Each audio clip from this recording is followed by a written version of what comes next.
Hello and welcome to Your Health in Your Hands, and welcome to the year 2022.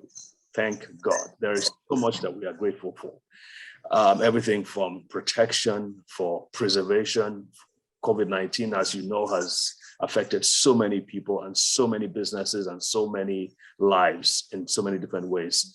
And so we just thank God that we are in a good position to continue to do and to serve in the way that we are serving.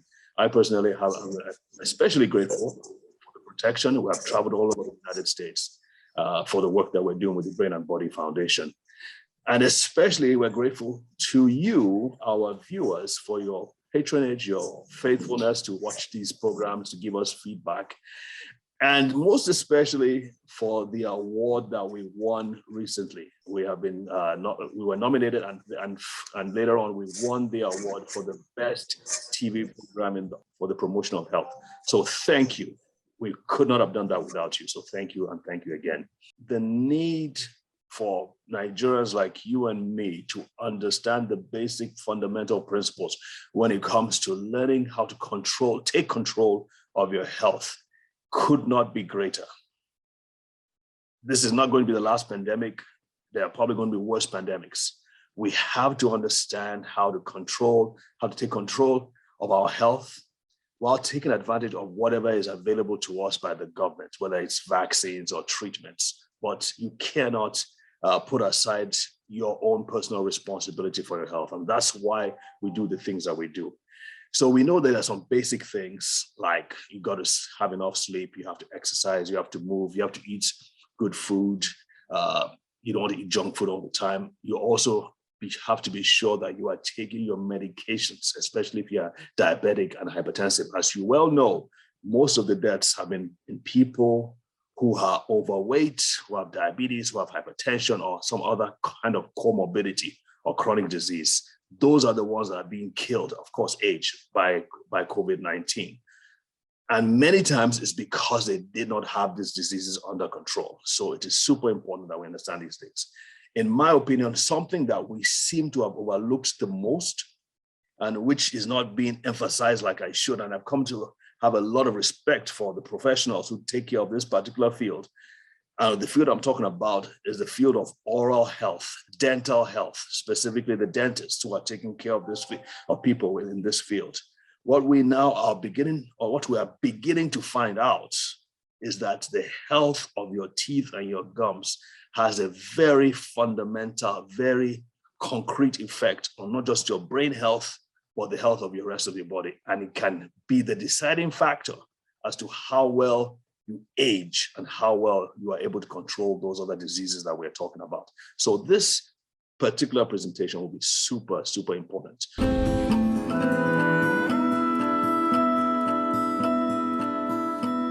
All right, welcome back, folks. With me on the show today is Dr.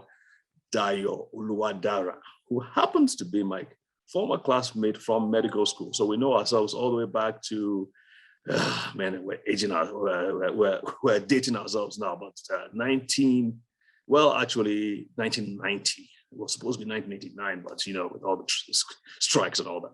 Anyway, we have been friends and classmates since 1990, and we went through all the trials and tribulations of medical school. He currently runs a thriving dental practice called, Sheba Dental, based in Texas, and is planning on opening one in California. Dr. Dayo, welcome to the show, sir. Thank you, my friend Dayo. It's nice to see all the achievements that you have made in the Brain and Body Foundation, and congratulations to you on the award. That's such an excellent thing. Thank you. Well done. Yeah. And it's nice to be on the show today. Thanks for having me. Yes, we've been working on this for a while, and we're really looking forward to what you have said. So it's interesting, folks, that we're both named Dayo, so we'll be going back and forth with Dayo. Just so you know. Okay, so tell us a little bit about your practice and what you do. I know you have a PhD in dental, along with your dental qualification. So let's tell us a little bit about your focus on what you do at your practice. I care so much because of the care of the patient. The approach is to have an to look at the patient, not just treating the mouth or the oral tissues, but looking at the patient as an holistic view. What's the impact of your oral health on your entire body? And coupled with my training in the doctoral degree in oral biology, oral cancer research, I kind of see a lot more that what the mouth, the impact of what happens in your mouth can actually reflect over your body. And research and documentation has shown that a lot. So in a nutshell, my entire goal is to look at my patient and be able to see and treat you beyond the mouth, kind of give you all the necessary oral medical advice that you need to take care of, not only of your mouth, but to take care of your entire systemic body as well. Fantastic, fantastic. And that is exactly what we're talking about, because why don't we start with the basics?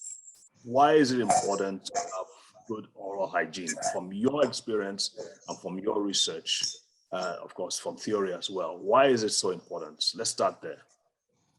Oral hygiene, it's literally said your mouth is the mirror of the body. And right now, we're looking at the structures of your body, your teeth, your gums, your tissues, your tongue, the mucosa, and the saliva. Everything works together to create a milieu and an environment in which you need to take care of everything. Now, if you do not do, and you have infections accumulate over a period of time, it complicates not only your oral health, it can complicate your heart, it can complicate your brain, it can complicate your GI tissues, your stomach, and your entire body. And it has impact all over even general autoimmune disease that you can have. And research has shown the importance of the mouth and what we call the microflora, or the bacteria and the viruses that are resident in the mouth, what impact they can do all over your body if you neglect to take care of your mouth and your oral tissues. Interesting. So it's not just about the teeth, but the gums and the saliva as well. That's interesting. I know we're going to talk about that some more. So now let's talk about some concrete examples.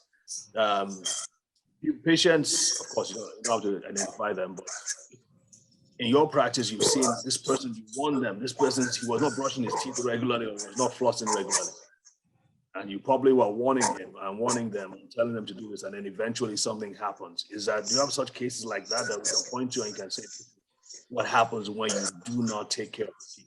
Yeah, no, there's several cases. I will start with what should be the norm, what should be the expected stuff. The American Dental Association kind of advise that every individual should at least brush twice daily and at least 2 minutes per each session of your brushing. So whenever you brush, you at least maintain 2 minutes to be able to take care of the entire mouth, going through all the crevices to the back and everything, and make sure you clean. And at least you can do that twice daily.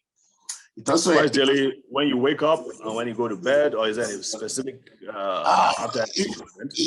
Generally, it is suggested after breakfast, in the morning, and last thing before you go to bed. But again, we cannot kind of make a fastidious rule because we differ as individuals. The time that we eat, the time that we drink stuff, the entire goal is this: we don't want you to have food and sugar and stuff remaining lot in your mouth when you're going to bed. Your mouth should be free of all those food debris that bacteria and viruses can act upon over the night or over several hours, and can cause a lot of acidic changes in your mouth, or that can destroy your teeth or your gums. So essentially, the essence of brushing is to break away all those microbacteria and the impact in which toxins that they produce can impact you and impact your oral health. So that's a standard. The second standard. Wait, hang on just a minute. So causing acidity in the teeth and the gums, why is that important? Why is that a problem? Because whenever you have too much acidic environment, it destroys your gums and it makes you to have tendencies to have cavities on your teeth. So you have a lot of decalcifications that goes on due to the acid, and from there you begin to have holes on your teeth, and you begin to have gum irritations, accumulation of other bacteria and viruses to grow, and then you begin to have gum problems, gum bleeding that leaves literally from the gum alone and goes to the entire supporting tissues, what we call the periodontium, and you have what we call periodontitis. That in itself is the key problem that causes a lot of all other problems within the body. It can affect you, either you have instances of diabetes or in many other systemic problems, as we will take along as we discuss. Diabetes. You're saying me that gum disease results in diabetes? Yes, it could complicate the risk factors for you, and you have your tendencies to become diabetic. Not only that, it could have a lot of microflora within the gums itself, can cause more cardiac problems for you. Tendencies for cardiovascular problem. You have a lot of plaque being formed as a result of some of the toxins and bacteria that lives and dwell within the mouth. So in other words, if you allow a lot of bacteria and viruses to dwell within your mouth, that microflora can cause a lot of stuff. One in itself, they can get into your blood. So you have some kind of low-grade bacteremia, which you have a lot of seedles of bacteria within your blood that can flow all over your body and affect your organs. Not only that, they produce toxins. So if they don't go directly into your blood, their toxins can go into your blood. And that toxins can affect every aspect of your body.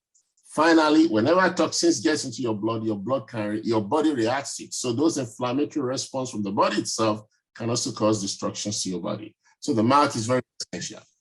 But are you saying that simply by brushing your teeth twice a day, you can avoid all this? Yes, you can reduce a lot of those problems, because what essentially the brushing does is to dislodge away how those microbacter form and aggregates. So brushing itself kind of helps dislodge them and clean them up. And that's very important. And when you do brush, you want to use another standard by the American Dental Association is that you have a good toothbrush. One that have a soft tissue brushing techniques on it, and that it can last you for about 3 to 4 months. Now, if most of the bristles are gone, you need to change out those brush even before 3 or 4 months. So you cannot. But Dio, don't forget now. I mean, our teeth are strong. We can't be using soft toothbrushes now. You know that too now. Soft toothbrushes are for white people's teeth. You know that. Of course, you can always step up to a middle grade toothpaste depending on you as an individual. But you need to make sure you use something that can dislodge bacterial flora whenever you brush. That won't be cutting or hurting your gums, or that won't be destroying your teeth. Because when you use very aggressive toothpaste, you can again cause destruction of your teeth while you're taking care of it. So there has to be a balance thereof. But the most important thing is you must be able to use a good toothbrush. You cannot have a toothbrush that you use for 1 year, 2 or 3 years, and you don't change it. Very important. Sorry, just very important. At this point, we have to take a quick break, a quick commercial break. So folks, Doc, hold that thoughts. Folks, don't go away. And if you haven't called your friends, make sure you call them, because this is very important information. See you soon. All right, folks, welcome back. I am here on the show, or on the show with me is Dr. Dayo Oluwadara, who is a dental surgeon based in the USA, and he is giving us some really important points about how to take care of our teeth and how that can affect the rest of our body. So, Dr. D, back to you. We're going to talk about the importance of keeping the toothbrush itself clean and putting it in a good environment. Go. Okay, so as we were talking about, the other important thing is where you keep the toothbrush. Because as much as a toothbrush can be a good equipment or tool for you to clean your mouth, if you don't keep it in a safe environment, if you keep it in an environment which it attracts a lot of bacteria, the microenvironment is so dirty, you keep it in the dust, keep it in an open space, it could attract a lot of bacteria and viruses. And when you put it back into your mouth, you are literally introducing bacteria back into your mouth from other sources. And you'll be so surprised. Some other people too use one toothbrush across several family members. That's crazy. That is crazy. So that's a terrible exchange of microbacteria that is very dangerous. Now, each individual it's been known by research that some part of these microorganisms have tendencies towards each part of disease in the body. Some of them have a tendency to cause rheumatoid arthritis. Some of them have a tendency to become amyloid, leading to accumulation of amyloid tangles in the brain so that you can have Alzheimer's disease. So there are little specific areas like that. This has to do with genetic constituent of each individual. Now, the danger is this. You have somebody that has microbacteria that's more favorable towards cardiac problem, cardiovascular or heart problem. You go to use that toothbrush without care, put into your own mouth, then you imbibe this new microbacter that can cause you different pathology within your body. So while the use of a toothbrush could be a very good thing, if it's not properly kept, not a good microenvironment, or multiple people are using the same toothbrush, then that runs the risk of spreading a cross of diseases, not only within the mouth, but across the entire systemic spectrum. Do you see this in the US as well, people using the same toothbrush?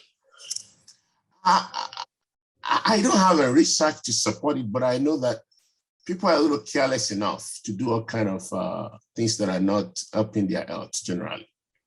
Okay, so speaking about keeping the toothbrush in a good place. So what I hear from you is that just put your toothbrush on the sink, where everybody is, maybe 5 people are using the same bathroom, and you just put it on exposed to the elements, so to speak, rather than maybe putting it in a toothbrush. I mean, I for one, don't even keep my toothbrush in the bathroom. I keep it somewhere else. But at the very least, put it inside a container that protects it from heated with these bugs, right? Absolutely. At the very least, have a very clean case where you keep your toothbrush and make sure that exactly, because you don't want the toothbrush again to be a source of environmental microbacteria that you then introduce back into your body that can cause you another systemic problem or a local problem in your mouth. So what I'm hearing from you is that if a bacterium or virus or any other bug gets into your mouth, either through your teeth or through the bad foods that you've eaten and the debris that's stuck in your mouth and it becomes acidic and infested and all that, somehow it enters into the gum and into the bloodstream and it gets to the heart and can cause different kinds of diseases based on the particular bug that we're talking about. And exactly. These bugs can actually go to the brain and cause what is known as dementia. For those of you who don't know what dementia is, can you tell us a little bit about that? Now, dementia is when you begin to lose your tendencies to, it's a spectrum in which they call it Alzheimer's and Alzheimer's. You begin to lose tendency for you to remember, memory loss. And the pathophysiology is based on what we call accumulation of some kind of tau protein within the brain, specific areas of the brain, in which these proteins can just be there, and then they form a kind of tangles which affect the structure of the brain and ultimately begin to affect your ability to remember stuff. And down the road, it begins to affect many other functions of your body. Now, there's a particular bacteria within the gums that produces what we call gingipain. Gingipain is a structure that research has shown both in animal studies and in humans that is able to break down the tau protein that's accumulated within that area and break them into substances that can cause a lot more tangles to accelerate the cause for Alzheimer's disease and dementia. So that's how periodontal problems and what happens in your mouth can be tied to what's happening to your brain. So this idea of brain-body foundation and brain-body effect is something that is practical and it's really something is of tremendous impact when you look at your mouth. Some people wonder, just ordinary stress that you have within the mouth, chronic psychological stress for a long period of time of life can affect your microbacter within the mouth. And when it does affect that, it affects how your gum function, how your body reacts, and ultimately affects several other things you have. So your body and your mouth kind of have a bidirectional contribution to each other. Just like we mentioned, type 2 diabetes. A lot of hyperglycemia from type 2 diabetes can cause your periodontal problems and gum problems to escalate. So while diabetes is happening within your body, it can cause you a lot more periodontal gum problems within your mouth. If you take a tooth out, you may not heal so quickly. Then you get more infections because you don't heal so quickly. And you have to be on antibiotics. And so all of this stuff kind of work together so that this basic care of the mouth, of the oral tissues, plays a vital role on the entire body altogether. We have a few more minutes now. I don't want us to end this segment or this session without talking about the other things that dentists in the US emphasize. Like they talk about, you have to come 6 months. Every 6 months, you have to come for cleaning, and you have to scrub your floss your teeth. And in fact, some say you have to use the pickaxe or whatever, the pick floss, the high pressure water thing that they use. But they say floss is not good again. You have to use this. And I hear that. And it's like, wait, we have to do all this? So let's address that quickly. Now, evidence has shown that flossing does work. Evidence-based dentistry has given us lots of accumulated data that flossing does work. One, now, the literal aspect of flossing is just use the little stripe or string that you go it once a day. Just once a day is just enough. That's what's recommended by the American Dental Association. Once a day is okay. You go in between each teeth. What it does is manually takes away debris that are stuck between the gums and the teeth. It dislodges microbacter. It dislodges bacteria. It gives you accessibility to be able to brush them all away. And it prevents things lodging within your gums in between your teeth. Essentially, it allows for more cleaning tendencies. Now, there's a little more technology other than having the little floss stripe that you run into your mouth.